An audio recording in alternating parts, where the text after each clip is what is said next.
It's a real pleasure to be here in Dubai to talk about these important issues. Thank you very much, David, for this introduction.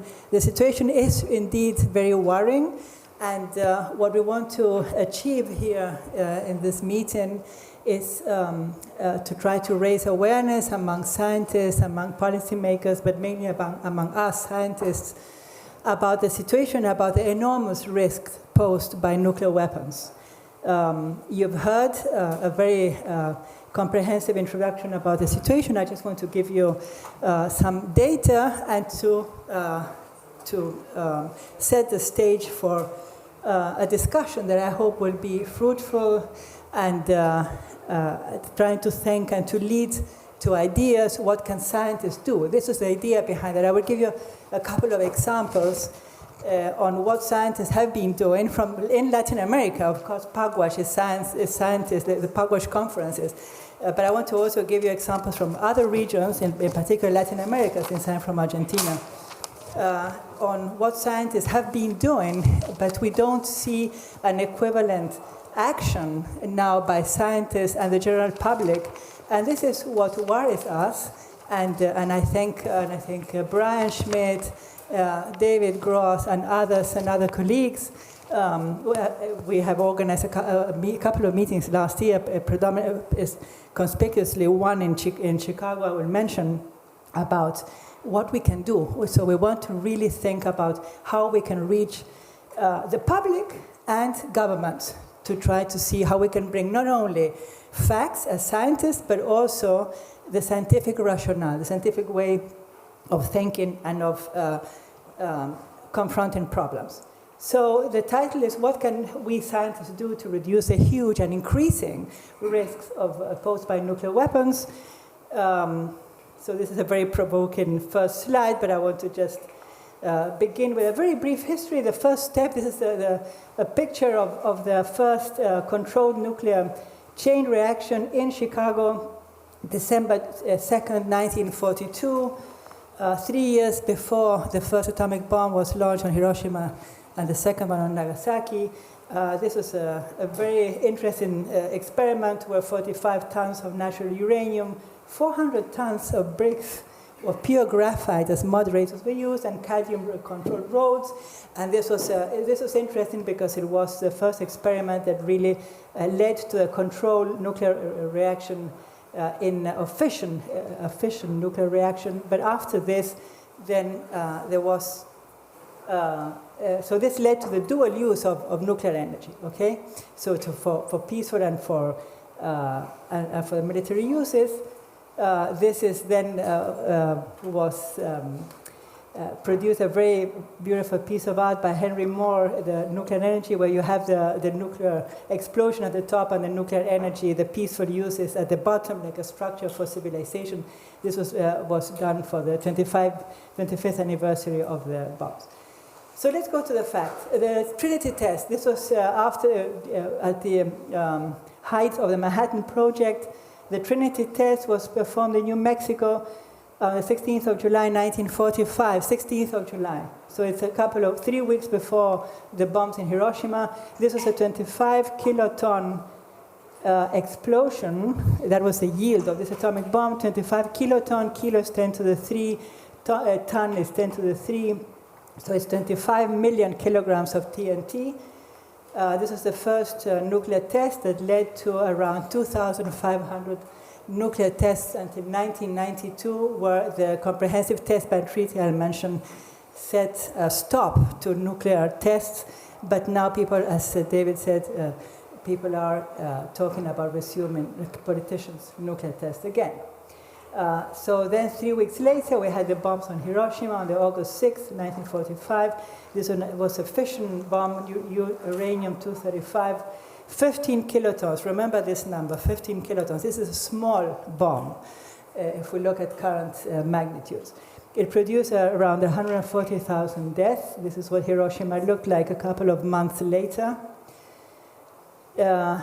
3 days later, August 9th, 1945, plutonium-239 bomb called Fat Man, 21 kilotons, so just 6 kilotons more. It caused 80,000 deaths in Nagasaki. This is Nagasaki after that bomb. So let's continue escalating this. There were many other intermediate, but these are the most relevant ones. So this is the US nuclear test, the Castle Bravo test at the Bikini Atoll in the Pacific. On March 1954, this was a 15 megatons, so it's 1,000 Hiroshima bombs. Remember, it was 15 kilo, this is 15 megatons. This explosion represents 1,000 Hiroshima bombs. This produced acute radiation symptoms in some fishermen that were there nearby. It was a famous Lucky Dragon fishing boat event, and this led to studies on the effect of the radiation of nuclear tests. So if there is a resumption of nuclear tests, there will be inevitably effects on the environment and on human beings, and this is where the whole research on the effects of nuclear tests began. Let's continue escalating, and this is the Tsar bomb. So it's a biggie one, also called that, performed by the Soviet Union in the Soviet Arctic, close to Greenland, in 1961. So this was a 58 megaton. So this is nearly a factor 4 of the previous one. So it's a factor 4,000 Hiroshima bombs. I'm saying this because, we are scientists, we understand magnitudes, but the general public doesn't understand that. They don't have that training. And when you tell someone, there is a bomb that it represents 4,000 Hiroshima bombs, they sort of stare at you and they say, well, yeah, okay, and so what? Yeah, 4,000 bombs. So the yield of this bomb was 10 times the total power of all bombs in World War II, including Hiroshima and Nagasaki, which are tiny bombs compared to this. So, of course, it includes Hiroshima and Nagasaki. So this is 10 times the total power of bombs during the Second World War. What did physicists do? So in July 1945, there were some responsible physicists, Eugene Rabinovich, James Franks, Leo Szilard, and others, that alerted Truman about the impossibility of keeping the discovery secret, the likeliness of the beginning of a nuclear arms race. They were right, and that nuclear weapons should not be used in warfare, but it was dismissed. It never reached President Truman, and they founded the Bulletin of Atomic Scientists. Just a year before, Joe Rotblat resigned to the Manhattan Project. He was working there. He was the only scientist to resign on moral grounds. When he got to know that Hitler did not succeed in making the bomb, he said, there's no point in making the bomb, so I'm going to resign, because he wanted to stop the project, but Leslie Groves and the president did not agree. So he was a co-recipient of the Nobel Peace Prize. This led to the Russell-Einstein Manifesto in 1955. Russell and Einstein, they wrote a beautiful manifesto saying that if we want to survive, we must learn to think in a new way, signed by 11 prominent scientists of the time, many Nobel laureates. You can see Hideki Yukawa, but many, Linus Pauling, etc. And the Russell-Einstein Manifesto, which I really recommend you to read, it draws attention on the enormous danger posed by nuclear weapons that are capable of destroying humanity. It urges governments to avoid war and to use dialogue to resolve conflicts. And it calls on a conference of scientists, and that led to the Pugwash conferences. It was Albert Einstein's last public act, because he signed the Russell-Einstein Manifesto, and he died in April 1955. So as a result of this, we had the Pugwash conferences were formed, and this is, they got the Nobel Peace Prize, as David said, for their efforts towards diminishing the role of nuclear weapons in international affairs and in the long run to eliminate nuclear weapons. And here we have Joe Rotblat and Francesco Calogero, who died 3 days ago. He was a very prominent physicist, so mathematical physicist, and he has many models after his name, but he was the Secretary General of Pugwash when they got the Nobel Peace Prize. So as an example, physicists, when I was a student in Bariloche in the Patagonia in Argentina, this is how I got into this, because the Brazilian Physical Society and the Argentine Physical Society got engaged in talks to try to avoid a nuclear arms race in South America. this was in addition to other, for example, as I said in the beginning, but this is what we did in Latin America. And they had a couple of statements, and that led to what is now a quadripartite agreement between Argentina, Brazil, the IAEA, the International Atomic Energy, and Argentina-Brazil accountability and control of nuclear weapons. So this is one of it's a very important bilateral treaty to avoid nuclear weapons. So then this led also to discussion in the civil society that led to the Brazilian constitution being, I think, it's the only national constitution that includes a prohibition to develop nuclear weapons.